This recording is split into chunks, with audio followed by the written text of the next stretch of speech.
Les rayons cosmiques sont des flux de particules chargées électriquement provenant du milieu interstellaire.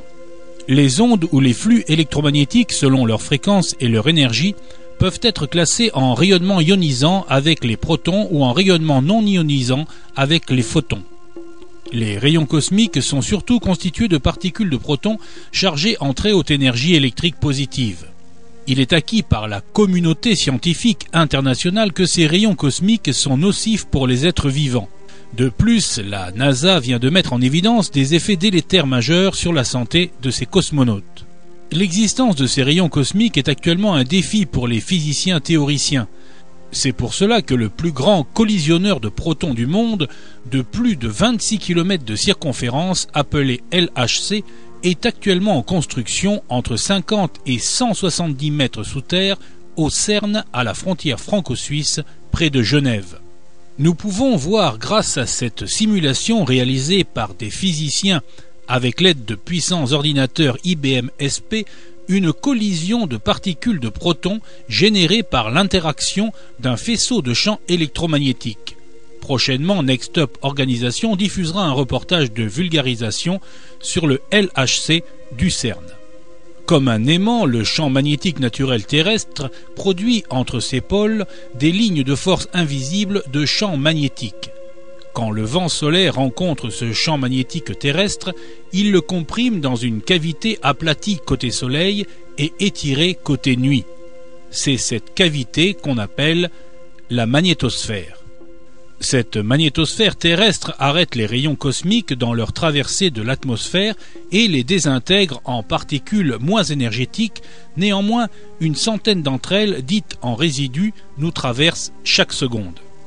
Ce reportage a pour but d'attirer l'attention de la population sur les effets perturbateurs que peuvent avoir les champs magnétiques terrestres artificiels créés par l'homme depuis quelques décennies, car ils sont maintenant plus d'1 milliard de fois supérieurs aux champs magnétiques terrestres naturels qui existaient depuis des millions d'années.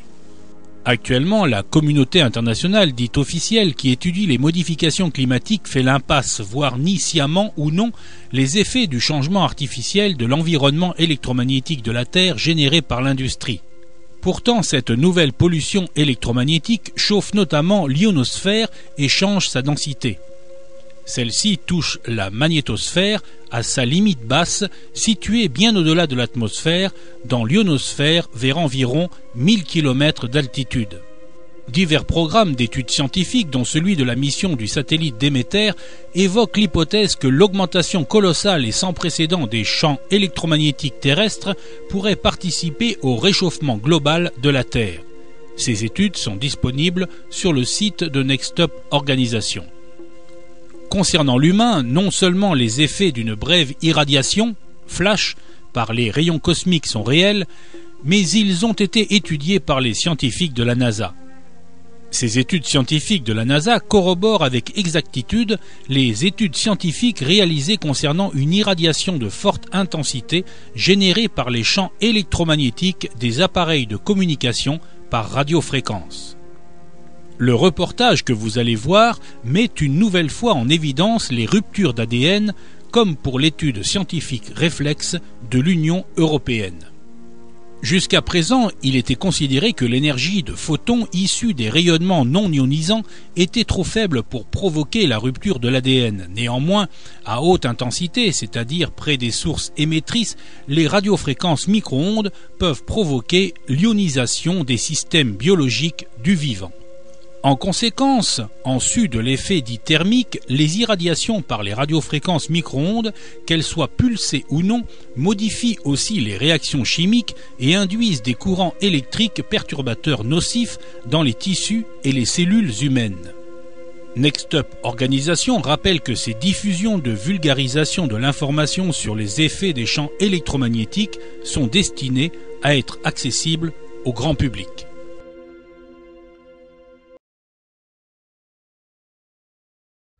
France 5, faisons connaissance.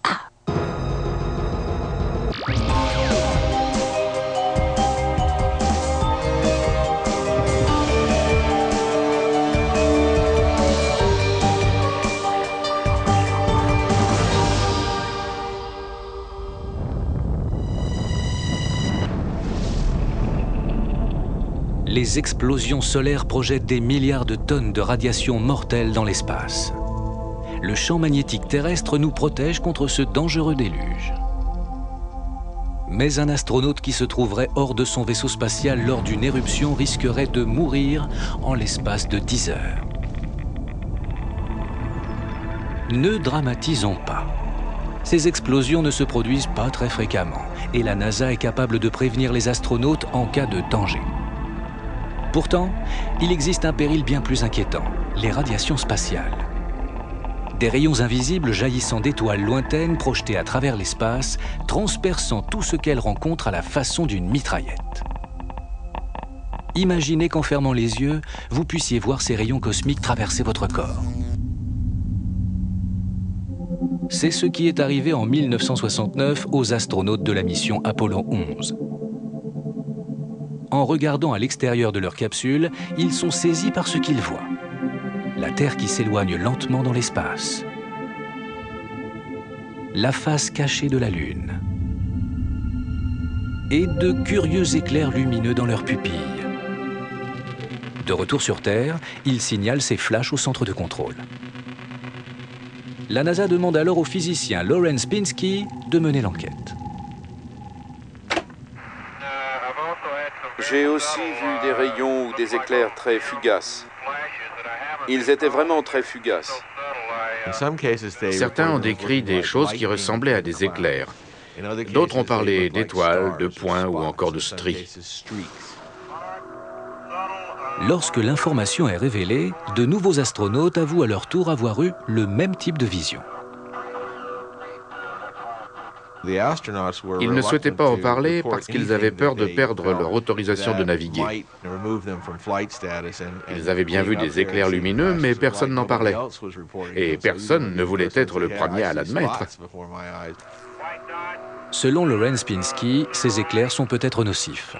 Mais ce n'est que 3 ans plus tard, lors de la mission Apollo 16, qu'il peut enfin organiser un test.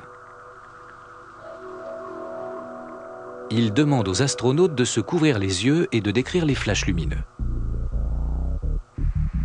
Le chercheur comprend que leurs yeux ne sont pas touchés par la lumière, mais par des radiations cosmiques. Chaque fois qu'un rayon atteint la rétine de l'astronaute, le cerveau l'identifie à tort comme un signal lumineux. Ces rayonnements ne semblent pas avoir d'effets immédiats. Mais a posteriori, la NASA a établi lors d'une étude qu'un ancien astronaute sur 6 souffre de cataracte, une proportion plus élevée que la normale sur Terre. Il risque une opacification du cristallin qui peut conduire à la cécité. Les rayonnements cosmiques ont donc bien des effets néfastes. Au fil de notre progression dans l'espace, nous risquons de développer non seulement une cataracte, mais sans doute aussi des cancers. Si les rayons traversent nos yeux, quels effets ont-ils sur notre cerveau? Au laboratoire national de Brookhaven, près de New York, Marcello Vasquez étudie ces risques. Il recrée les rayonnements cosmiques pour évaluer leur impact sur les cellules du cerveau. Nous craignons que les rayonnements cosmiques soient nuisibles pour le cerveau. Mais il a peu de temps à sa disposition. S'il ne résout pas ce problème d'ici 2010, la NASA prévoit d'interdire tous les vols spatiaux habités de longue durée. Une fois l'objectif atteint, les astronautes doivent pouvoir atterrir, exploiter les appareils, se déplacer, se souvenir de ce qu'ils doivent faire et être efficaces. Marcelo Vázquez utilise des cellules souches qui sont très fragiles. Chaque seconde est importante. Ces cellules ne peuvent pas rester plus de 10 minutes hors de l'incubateur. Identification terminée. Le faisceau ionique de Brookhaven est le seul qui soit consacré à ce type de recherche aux États-Unis. Les rayons cosmiques se déplacent à plus de 257 000 km par seconde, s'approchant de la vitesse de la lumière. Marcelo dirige le faisceau à travers les cellules. 59%, 79%, 99%, la dose est partie. Regardez ces rayons cosmiques. On dirait une balle qui traverse le noyau des cellules et endommage l'ADN au passage. On voit bien les effets des rayons cosmiques lorsqu'ils atteignent l'ADN. C'est édifiant. C'est la preuve que les rayons cosmiques sont susceptibles de détruire les cellules du cerveau mises en culture. C'est très inquiétant.